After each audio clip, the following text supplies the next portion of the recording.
আচ্ছা,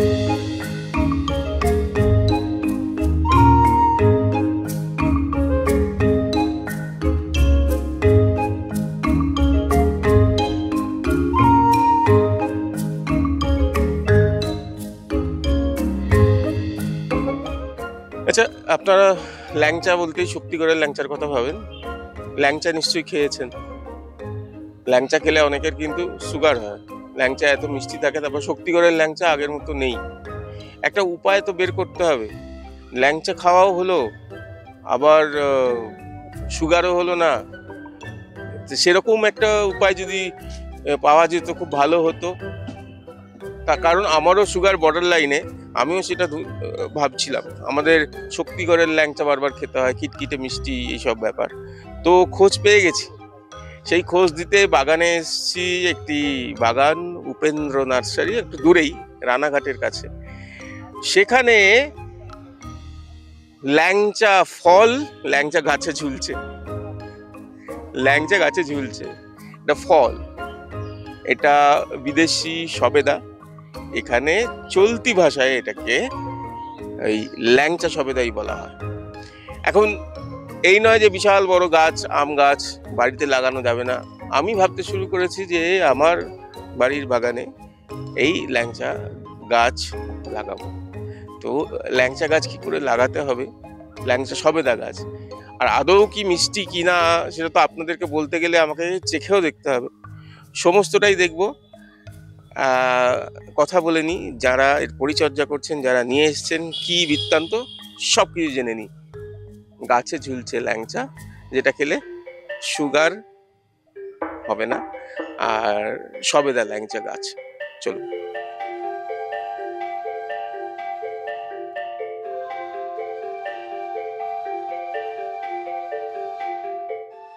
এতদিন ল্যাংচা মিষ্টির দোকানে পেয়েছেন, কিন্তু গাছ থেকে পেরে ল্যাংচা কি খেয়েছেন? আসলে আমরা সাধারণত যে সবেদা খেতে অভ্যস্ত, দেখতে অভ্যস্ত, সেগুলো গোল সবেদা, একেবারে গোলাকৃতি। লম্বাটে সবেদা কখনো দেখেছেন কি? ফল বিক্রেতারা হয়তো আপনাকে লম্বাটে সবেদা দেখিয়ে বলে থাকবেন যে বিদেশ থেকে আমদানি করা। আসলে সত্যিটা হলো, আমাদের গ্রাম বাংলার কোথাও কোথাও এই ল্যাংচা সবেদা কিন্তু ফলছে। এই বাংলাতে এই চমকদার মিষ্টি ফল বাগানে লাগাচ্ছেন বঙ্গবাসী। বলছি যে এইটাকে কি বলে? এটা তোমার থাইল্যান্ডের চিকু, লম্বা ল্যাংচা, যাকে বলে ল্যাংচা সবেদা। থাইল্যান্ডের লোক বলে ল্যাংচা? ল্যাংচা সবেদা, মানে ওরা বলে ল্যাংচা, জানে না? ল্যাংচা সবেদা থাই না, আমরা বলি মানে মানে তোমরা, তোমাদের কথায় আমি শুনছিলাম এমনি চলতি কথা এটাকে ল্যাংচা সবেদা বলে। কেন কেন বলে? কেন? সবেদা একটু লম্বা লম্বা বলে ওকে বলা হয় ল্যাংচা সবেদা। কিন্তু এটা কি মানে, ল্যাংচা তো মিষ্টি। হ্যাঁ, এটাও মিষ্টি। সবচেয়ে ফলের ভেতরে মিষ্টি হলো সবেদা ফল, বেশি মিষ্টি ফলের ভেতরে। সবেদাটা মিষ্টিটা বেশি।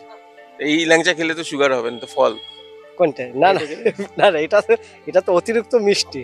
কিন্তু ফলের মিষ্টিতে সুগার হবে না, সুগার অত ফলে দেখা গেল তুমি বছরে দেখা গেল 1-2 পিস খেলে, ওতে আর কি হবে।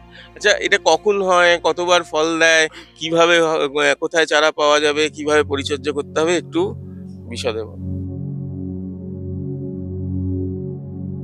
চারা তুমি এখানে পেয়ে যাবে, আর এটা তোমার ফলটা অল টাইম হবে, সবসময় হবে। এই ফলটা সবেদাটা, এটা থাইল্যান্ডের, তো এটা অল টাইম সবসময় হবে।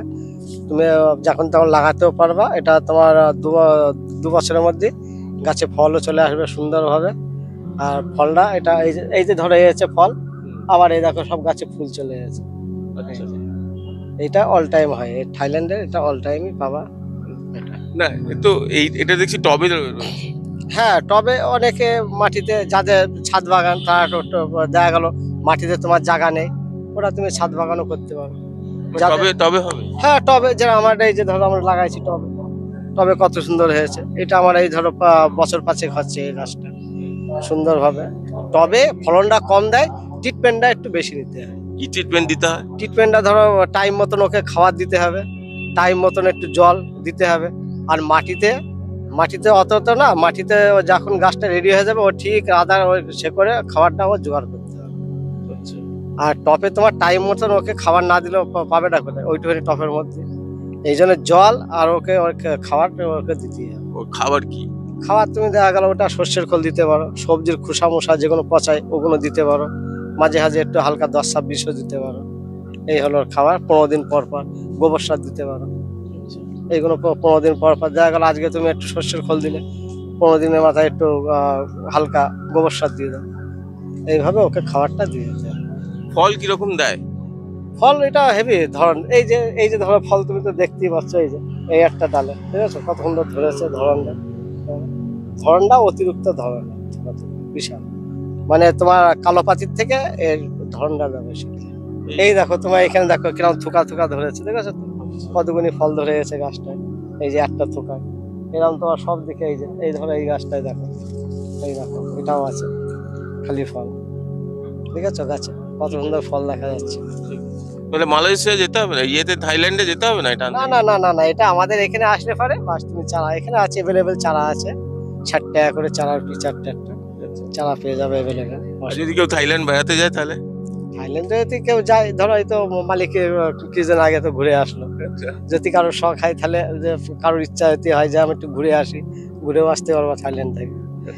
আর যদি চারা সঙ্গন তুমি এখানে আসতে পারো, চারাও পেয়ে যাবে। এই দেখো কেমন থোকা থোকা দেখেছো, এই যে কত সুন্দর ধরেছে। আচ্ছা,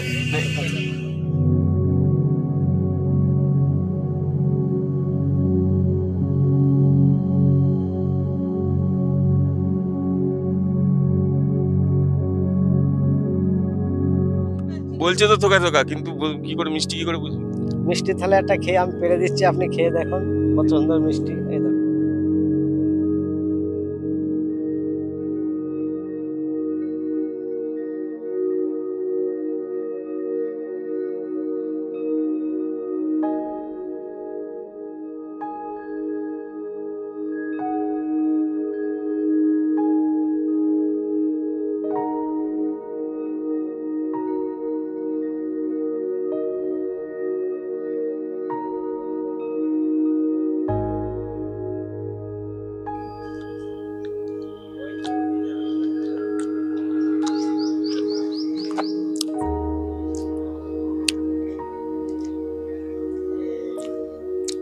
শক্তিগড়ের ল্যাংচা খাওয়া ছেড়ে দেবো। এই ল্যাংচা সবেদা গাছ বাড়িতে লাগাবো। আপনাদেরকেও বলছি, ফলের মধ্যে সবচেয়ে মিষ্টি সবেদা, তো এটা জানতাম, কিন্তু মিষ্টি ল্যাংচাকেও যে এই সবেদা, ল্যাংচা সবেদা থাইল্যান্ডের সবেদা হারিয়ে দিতে পারে, সেটা এখানে এসে জানলাম। দেখতেও ল্যাংচার মতো, মানে একেবারে শক্তিগড়ের ল্যাংচার মতো, খেতে আমি বলছি তার থেকে বেশি ভালো। আর শরীরের পক্ষে তো ভালো বটেই, কারণ ফলের মিষ্টিতে আবার সুগার কি। সুরজিতের সঙ্গে প্রীতম দে, ক্যালকাটা নিউজ।